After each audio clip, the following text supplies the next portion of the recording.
Apa artinya sholat kalau kita masih melakukan kemungkaran? Itu salah besar. Jadi kalau Anda sholat kok masih sering salah, dan saya yakin semua orang juga gitu, kalau nggak nabi, nggak wali itu ada ya kesalahan-kesalahan yang tidak fatal-fatal banget, karena ada kebaikan yang Anda lakukan, yaitu ketika Anda dipanggil, Anda istijabah, Anda mengiyakan dengan menghadap. Ya, itu sudah bagus.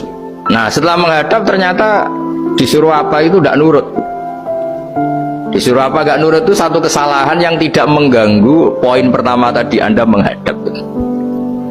Sehingga banyak cerita di hadis-hadis, ada sahabat yang zaman itu tidak soleh-soleh banget.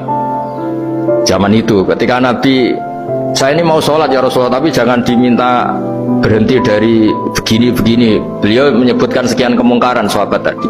Nabi komentarnya itu sayan hahumayakul. Nanti kalau sering sholat lama-lama ya enggak begitu itu. Nah ini kelirunya kita sebagai manusia. Lama-lama juga baik itu kita kira itu terus harus sekarang gitu loh.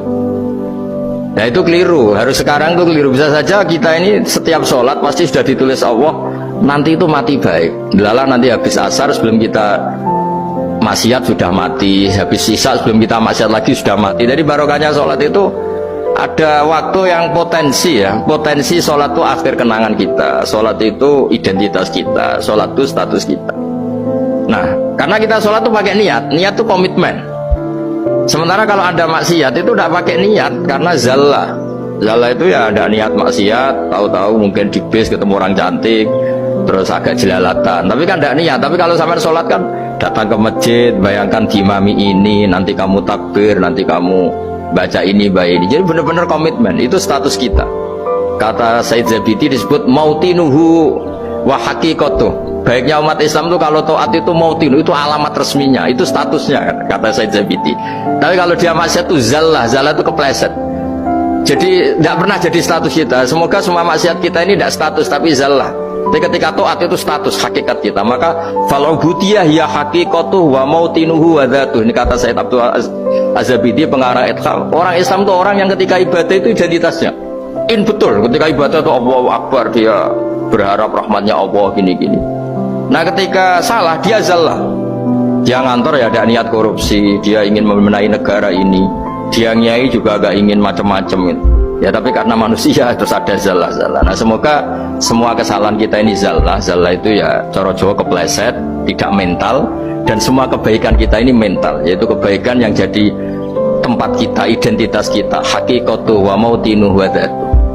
Tapi jangan pernah berpikir kalau apa artinya sholat kalau kita masih melakukan kemungkaran, itu salah besar. Sholat itu wajib, dengan Anda sholat itu sudah mengurangi kemungkaran Anda, karena Anda tidak melawan ketentuan Allah Ta'ala. Kayak kita orang Indonesia, meskipun kita koruptor, mau jadi KTP Indonesia sudah bagus, kita mau jadi warga Indonesia. Meskipun setelah itu kita korupsi dan salah, tapi lumayan jadi mau jadi warga apa? Indonesia. Orang mau sholat artinya dia menstatuskan diri sebagai hamba Allah. Teken kontra, kalau saya ini hambamu ya Allah, anta robbi, iya kana butuh, iya kana stain.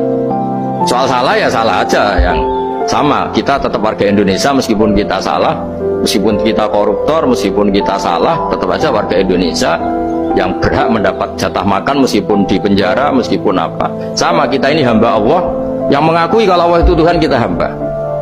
Dan barokahnya pengakuan itu insya Allah di cerita-cerita syafaat, kalau kita dosa atau apa insya Allah dapat syafaatnya Rasulullah SAW, karena kita tidak pernah lari dari status kehambaan.